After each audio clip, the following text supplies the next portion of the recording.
কিভাবে Adobe Illustrator এর মাধ্যমে মাইক্রোসফটের এই লোগোটা আমরা ক্রিয়েট করতে পারি সেটা দেখবো আজকের এই ভিডিওতে। তো যারা আমাদের এই ভিডিওটা প্রথম দেখছেন এবং আমাদের চ্যানেলে ফার্স্ট টাইম এসেছেন অবশ্যই আমাদের চ্যানেলটা সাবস্ক্রাইব করে দিবেন এবং পাশে থাকা বেল আইকন চাপ দিতে ভুলবেন না। তো চলেন মূল ভিডিওতে যাওয়া যাক। To the summer of love.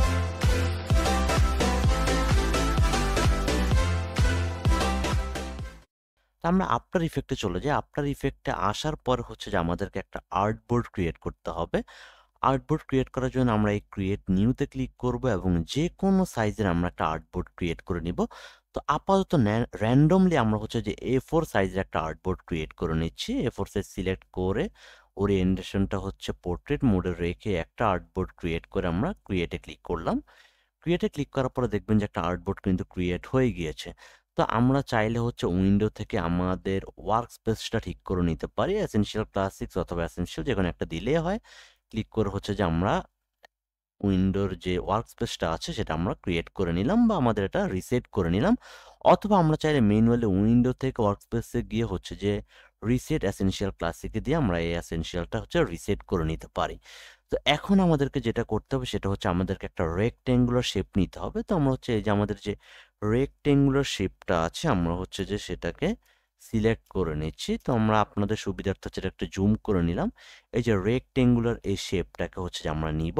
তো আমরা রেক্টেঙ্গুলার শেপটাকে ক্লিক করে সিলেক্ট করে নিলাম। এবার হচ্ছে এটার কালারটা আমরা একটু চেঞ্জ করে নিই যাতে আমাদের বুঝতে সুবিধা হয়। তো আমরা এই কালার প্যানেলে গেলাম, আমরা আপাতত ব্ল্যাক কালার বা যেকোনো একটা কালার আমরা চুজ করে নিলাম। আর আমাদের এই স্ট্রোকটাকে হচ্ছে আমরা নান করে দেব। এই যে স্ট্রোকটাকে নান করে দিলাম বা আমরা ম্যানুয়ালি এখান থেকে ক্লিক করে নান করে দিতে পারি। এবার আমরা এই রেক্টেঙ্গুলার শেপটাকে আঁকবো হচ্ছে শিফট প্রেস করে, হ্যাঁ? একদম বর্গাকৃতির হচ্ছে যে একটা রেক্টেঙ্গুলার শেপ আঁকবো। তো আমরা হচ্ছে রেক্টেঙ্গুলার শেপটাকে আঁকলাম। আমরা চাইলে এটাকে অ্যালাইনমেন্ট করে মাঝখানে করে দিতে পারি। সেটা হচ্ছে এই যে এখানে অ্যালাইন অপশন আছে। যদি আমরা এখানে না পাই উইন্ডো থেকে আমরা চাইলে এই যে অ্যালাইন প্যানেলটাকে অন করতে পারি। অন করে হচ্ছে যে আমরা এটাকে হচ্ছে মাঝখানে নিয়ে আসলাম। ঠিক আছে? এই যে এখানে হচ্ছে ভার্টিক্যাল অ্যালাইন সেন্টার একবার ক্লিক করব আর হচ্ছে হরিজন্টাল অ্যালাইন সেন্টার একবার ক্লিক করব, তাহলে এটা মাঝামাঝি চলে আসবে। আসার পরে আমরা চলে যাব হচ্ছে এখানে অবজেক্ট অপশনে চলে যাব। অবজেক্টে গিয়ে আমরা হচ্ছে চলে যাব প্যাথ এবং প্যাথ থেকে চলে যাব হচ্ছে স্প্লিট ইনটু গ্রিড এই অপশনটাতে আমরা চলে যাব। স্প্লিট ইনটু গ্রিডে ক্লিক করব।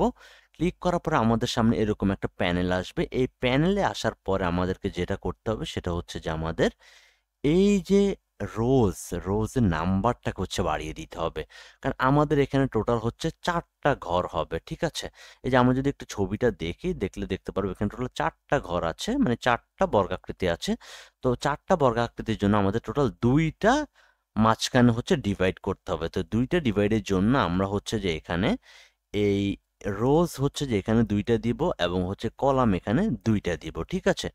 দেওয়ার পরে আমরা কিন্তু দেখাচ্ছে না আমাদেরকে কিছু। যার জন্য আমরা এখানে প্রিভিউ অপশনটাতে ক্লিক করে দিব। তাহলে আমাদেরকে দেখাবে আমাদের এটা কাজ হচ্ছে কিনা। যে দেখেন প্রিভিউতে ক্লিক করার পরে আমাদেরকে কিন্তু দেখাচ্ছে যে আমাদের এখানে ২ টা হচ্ছে যে রোজ এবং কলাম ক্রিয়েট হয়েছে। তো এই ২ টা ক্রিয়েট হওয়ার পরেও কিন্তু আমাদের কিন্তু মাঝখানে কোনো গ্যাপ নাই। এই গ্যাপ ক্রিয়েট করার জন্য আমাদেরকে এখানে গাটার ২ টাকে হচ্ছে যে একটু বাড়িয়ে দিতে হবে। এগুলো এই গাটার ২ টা হচ্ছে ০, ০ আছে। তো এগুলাকে আমাদেরকে একটু বাড়িয়ে দিতে হবে। তো আমরা এগুলো বাড়িয়ে দিচ্ছি, বাড়িয়ে দিয়ে আমরা একটু দেখবো যে আমাদের এটা ঠিক আছে কিনা। এই যে আমরা এখানে ৮ দিলাম, এখানে আবার এ পাশে হচ্ছে ৮ দিচ্ছি। কারণ সমান না হলে আবার কিন্তু মানে বোঝা যাবে না। তো এই যে ৮ দেওয়ার পরে দেখেন ২ টার মাঝখানে একটা গ্যাপ ক্রিয়েট হয়েছে। হ্যাঁ? এবার আমরা একটু ছবিটা দেখি, তাহলে দেখি যে এটা কি মিল আছে কিনা। ঠিক আছে? তো আমরা এখানে মিল দেখতে পাচ্ছি কিন্তু। ওকে? তো এবার মিল যদি হয়ে যায় এখন আমরা হচ্ছে ওকেতে ক্লিক করে দেব। ক্লিক করার পরে দেখেন এই ২ টার মাঝখানে কিন্তু গ্যাপ হয়ে গেছে একদম একুরেটলি। ঠিক আছে? এবার আমরা হচ্ছে এটা কালার চেঞ্জ করতে হবে। তো কালার চেঞ্জ করার জন্য আমরা চাইলে এই যে আগের যে ছবিটা আছে আমাদের কাছে, যে এই ডেমো ছবিটা আছে, এই ছবিটাকে আমরা প্লেস করে নেব। ফাইল থেকে চলে যাব হচ্ছে প্লেসে। প্লেস থেকে আমাদের যে ছবিটা আছে এই ছবিটার উপর আমরা ক্লিক করে দিব। ক্লিক করে এই যে পাশে হচ্ছে যে আমরা এটাকে বসিয়ে দিলাম এই ছবিটা ডেমো হিসেবে। ঠিক আছে? এবার আমরা কি করব, আমরা প্রত্যেকটার আলাদা আলাদা কালার সিলেক্ট করতে হবে। তো আমরা এটাতে ক্লিক করব। ক্লিক করার পরে এই যে প্রথমটা কালার সিলেক্ট করব। সিলেক্ট করার জন্য আমরা এই আই ড্রপার টুলে হচ্ছে যে ক্লিক করব। ক্লিক করে জাস্ট এই প্রথমটার মধ্যে ক্লিক করে দিলাম, দেখেন প্রথমটার কালার কিন্তু চেঞ্জ হয়ে গিয়েছে। আবার সিলেকশন টুলে গিয়ে যাব, এবার দ্বিতীয়টা সিলেক্ট করব, সিলেক্ট করে আবার আই ড্রপারে যাব, গিয়ে দ্বিতীয়টার কালারের উপর ক্লিক করব, দেখেন দ্বিতীয়টার কালার কিন্তু চেঞ্জ হয়ে গিয়েছে। এবার আবার সিলেকশন টুলে যাব, তৃতীয়টা সিলেক্ট করব, আবার আই ড্রপারে যাব, এটার উপরে ক্লিক করে দিলাম, দেখেন তৃতীয়টার কালার কিন্তু কিন্তু চেঞ্জ হয়ে গিয়েছে। এবার আবার সিলেকশন টুলে যাব, 4 নাম্বারটা সিলেক্ট করব, এরপর আবার আই ড্রপারে যাব, আবার এটাতে ক্লিক করব, দেখেন এটার কালারও কিন্তু চেঞ্জ হয়ে গিয়েছে। তো দেখেন আমাদের আইকনটা মিলেছে কিনা। এবার আমরা হচ্ছে যে মাইক্রোসফট লেখাটা লিখবো, তো আমাদের যেহেতু হচ্ছে যে সাইডে জায়গা নেই, আমরা হচ্ছে নিচে লিখবো মাইক্রোসফট। তো এখানে আমরা ক্লিক করব, ক্লিক করার পরে হচ্ছে কন্ট্রোল চাপ দিয়ে আমরা এটাকে একটু বড় করে দিব, ঠিক আছে, এই যে বড় করে দিলাম। এবার এটাতে আমরা ডাবল ক্লিক করে পুরোটাকে হচ্ছে যে আমরা মার্ক করে নিলাম। এবার আমাদের এই যে মাইক্রোসফটের যে ফন্টটার নাম হচ্ছে জিওরগিয়া, ঠিক আছে, জিওরগিয়া হচ্ছে ফন্টের নাম। সরি, মেবি হচ্ছে এটার নাম হচ্ছে জিওরগিয়া না, এটার নাম হচ্ছে এই যে সিগুয়ে, ঠিক আছে, এটার নাম হচ্ছে সিগুয়ে ইউআই স্যাম্বল, যে কোনো একটা চুজ করলেই হবে। তো এখানে আমরা লিখবো হচ্ছে মাইক্রোসফট,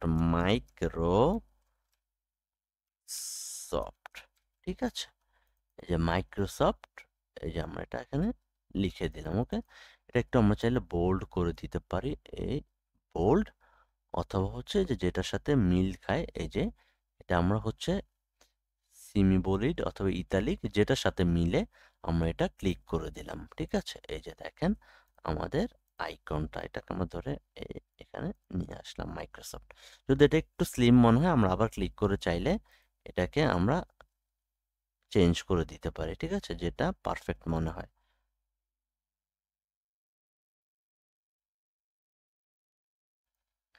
এই যে করে দিলাম, ঠিক আছে, এই যে এটা হচ্ছে আমাদের মাইক্রোসফটের লোগো ক্রিয়েট করে ফেললাম আমরা।